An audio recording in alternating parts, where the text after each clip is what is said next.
Ladies and gentlemen, today we are fixing Joy-Con drift. Not necessarily fixing it temporarily, though. We're fixing it permanently. At least that's according to a new product that's been introduced, a joystick replacement for your Joy-Con controller. This just happened to show up on Amazon a bit early, so I decided to order it. It's from Gillet Kit.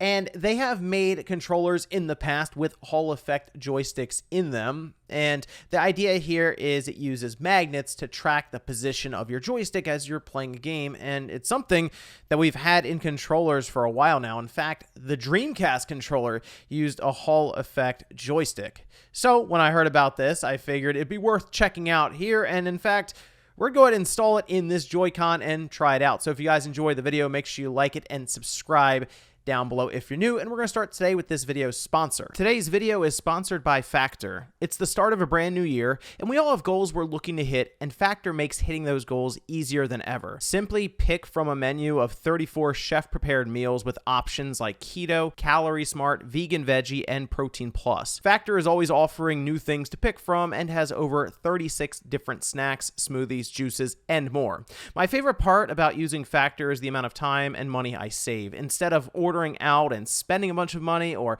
spending a bunch of time in the kitchen, I can just have a Factor meal prepared in a few minutes using a microwave. The food is fresh, never frozen, and tastes great. And the best part, no mess to clean up after dinner.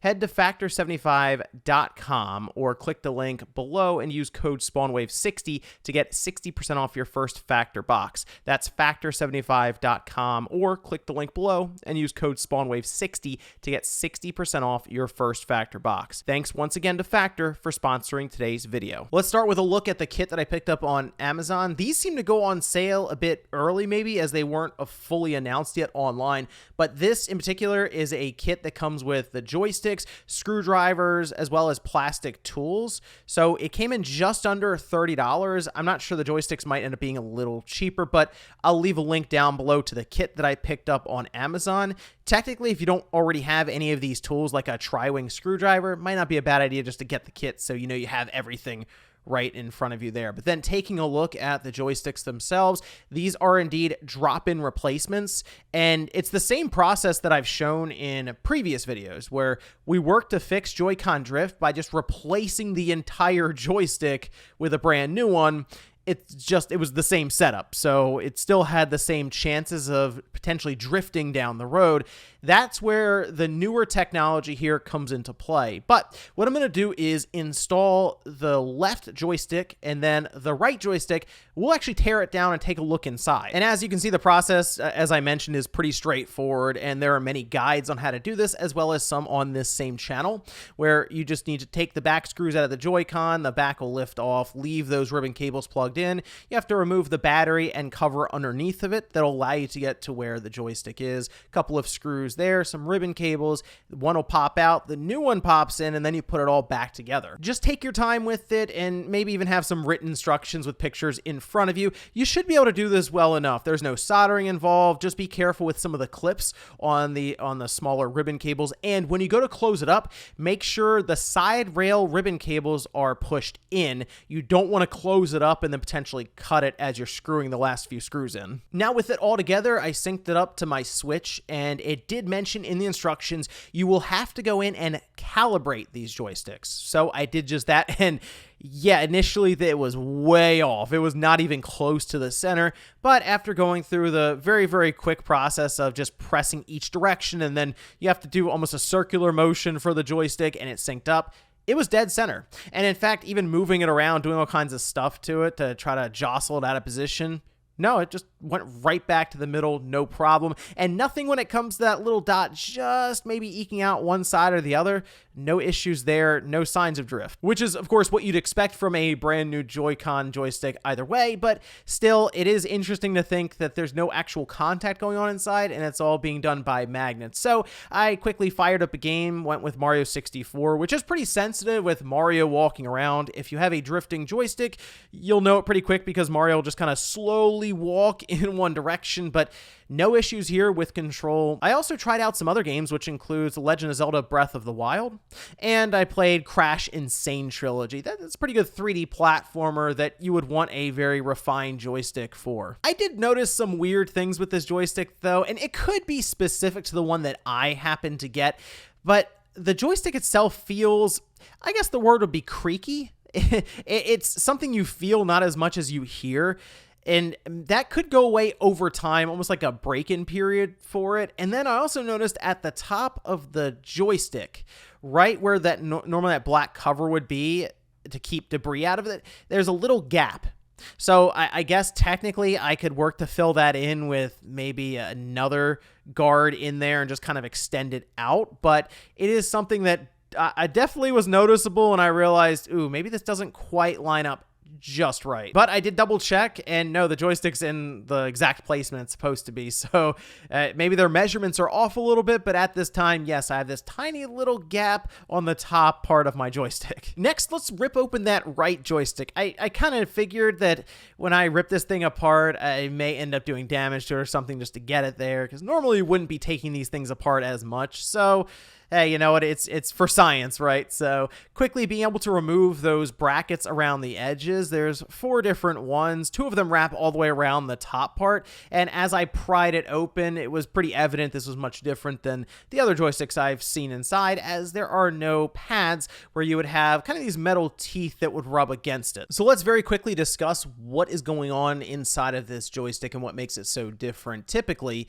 you would have like pieces of metal that would make contact to a board, and as it moves back and forth as you're moving the joystick, what would happen is it would be able to track where you are, say, in the positioning of that joystick. In this case though, there's no contact being made between the joystick and the board below it. So here we have different magnets, and specifically I noticed they had 2 inside. There's one right here, and then there's one right here.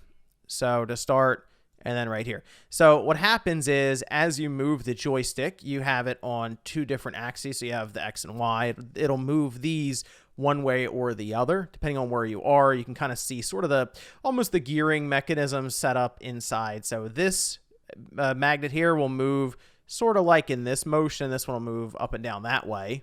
And underneath of here, we have this board. Now there's supposed to be a button here. Don't worry about that. It got a little rough when I broke it apart, but the idea is you have different components here, like you have different components on the board, and what they do is they track where those magnets are in space as you're moving around, and then relay the data back to the controller, back to the system. And rather than have contact that can wear down and cause debris from, like, as we see, like almost little metal teeth kind of go back and forth, none of that takes place. It's a completely contactless detection system they have inside of the joystick. And that's one of the reasons we look at this as something that will just never drift, because there's nothing in there that will necessarily break down and degrade from consistent contact as you're moving around. Now, I've only been able to test so much with these joysticks, so this is something that will be more long-term solution, since you could typically just replace your joystick anyway with the same exact one, just a new one, and it would fix the Joy-Con drift. But if this is still functioning as it is now, 2 or 3 years from now, then yeah, it was definitely worth the upgrade or replacement. Even if it costs a little bit more money for these Hall effect joysticks, it would then be completely worth it. And it's something that I hope that these larger companies, especially platform holders, Microsoft, Sony, and Nintendo, look into, especially as Nintendo is working up to their next generation device. The fact that the Sega Dreamcast was able to utilize this technology back in the late 90s and the early 2000s, it's mind-blowing that they didn't catch on with some of these other companies. Although, hey, I'm sure there are plenty of people out there who have drifting controllers that rather than try to get them replaced or fixed, they just buy a whole new controller. So maybe it's better for their bottom line that they go with more flimsy, we'll say, controller stick mechanisms right out of the gate. So overall, it does what it's supposed to, which is be a Joy-Con joystick replacement for a drifting Joy-Con, or one that would be used for preventative measures in the future. Maybe you're just concerned that they'll eventually start drifting and you want to just go ahead and have Hall effect joysticks in there. The only thing is, I can only test it for so long. And this is going to be something that I'll have to really keep an eye on going forward for the long-term effects. I mean, really just based around what it is, it shouldn't have any drifting issues going into the future, especially after looking inside of the joystick. It is doing just that, tracking through magnets and not making the same kind of contact we've had with these Joy-Con joysticks in the past that can cause debris and other buildup that has false readings and eventually has your joystick drift and make your character run off in all different directions. The process is pretty straightforward as well. It's just like changing out any other joystick in a Joy-Con, so for the most part, it's not bad. Is it worth the price? That's kind of up to you, but let me know what you guys think about this one down below. Thank you so much for watching, and I'll see you next time.